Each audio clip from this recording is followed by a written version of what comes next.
afternoon, my friends, and welcome back to my porch. You know, funny, I was dealing with a troll the other day who thinks I don't get out and do, and here's the thing, I do get out and do, and I give classes out in the woods. But because of the fact that most of my students are like 12 and under, I don't allow cameras for any reason in my classes. It's just that simple. And if somebody out there doesn't like that idea, too bad. But that's not the point of this video. I just wanted to cover it right up front.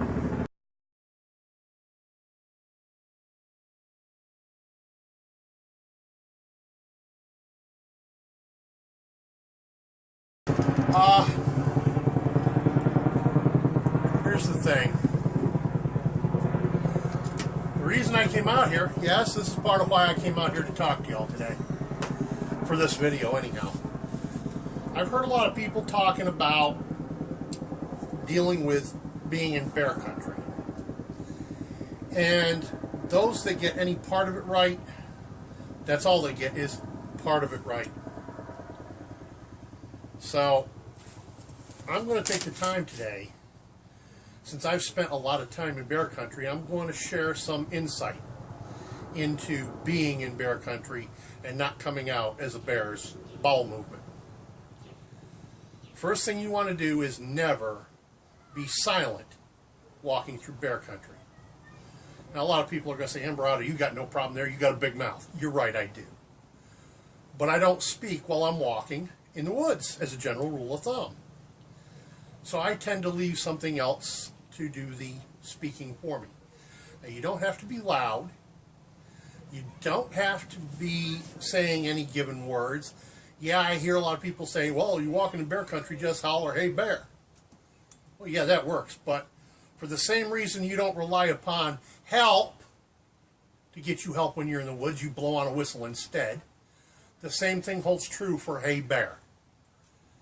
You save that for when you actually see the bear, not for when you're just walking in an area that is subject to having bears in it. I've got a better idea for you.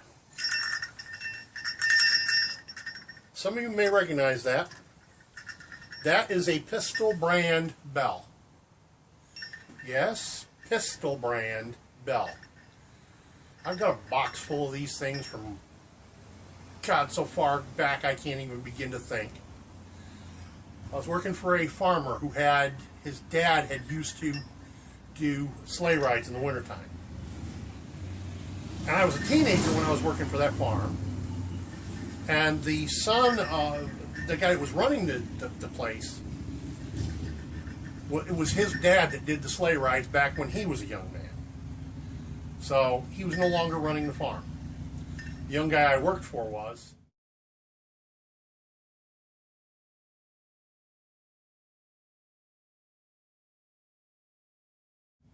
And the harness for the sleigh had been hanging in the tack room for so long that it had dry rotted, cracked. It was useless.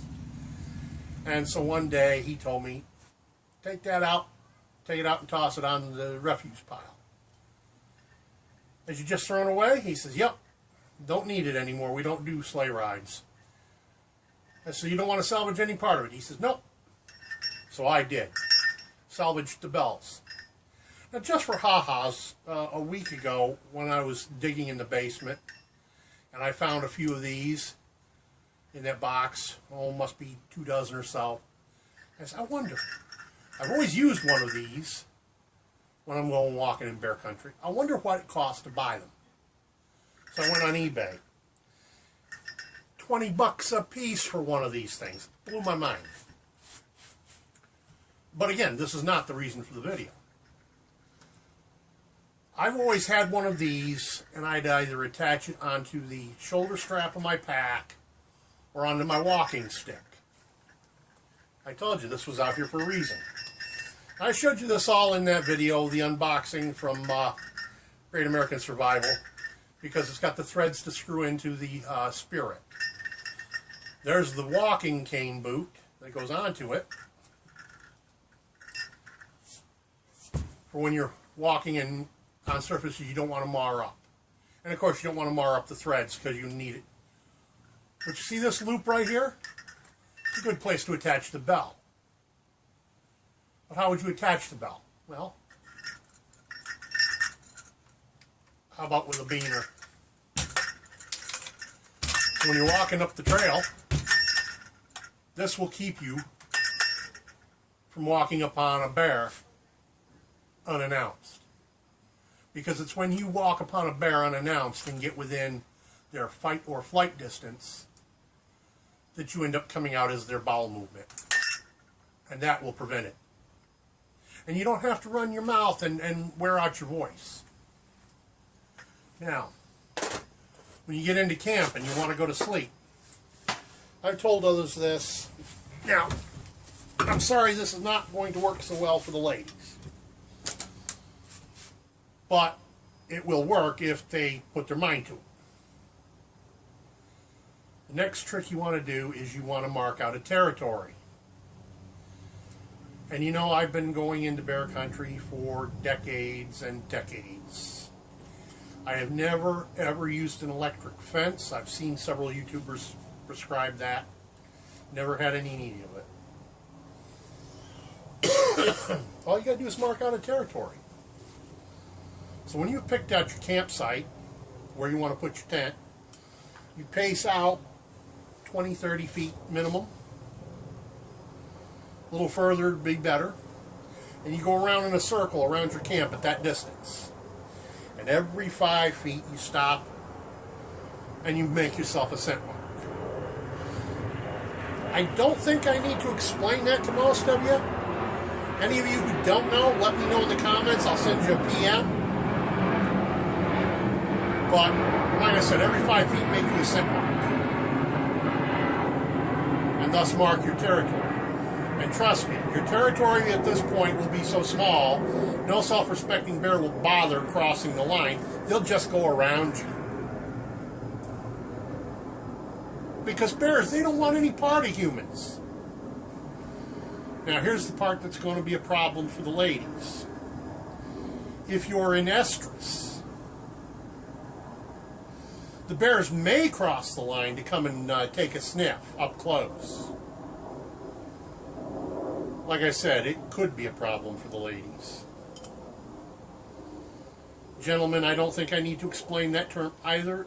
That statement was meant for the ladies, and I'm sure they know exactly what I mean by estrus. And gentlemen, if you don't, grow up. Now, these are the two best advice I give when it comes to going into bear territory. Now, don't get me wrong, you still run the risk of running into a rogue bear, especially if you're in brown bear country. For those of you who don't know, brown bear, that means grizzly bear.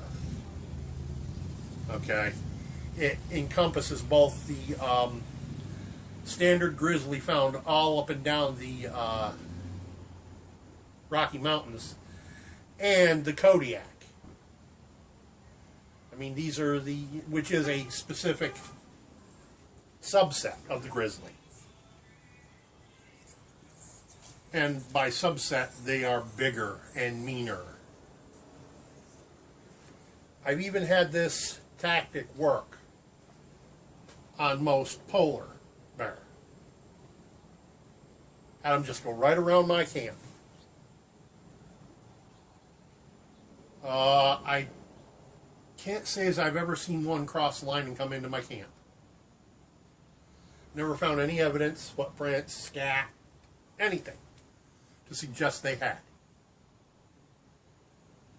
Now, but like I said, you still got to worry about dealing with the rogue bear, and it don't matter what kind of barrier you try and put up. A rogue bear is going to come into your camp no matter what you do.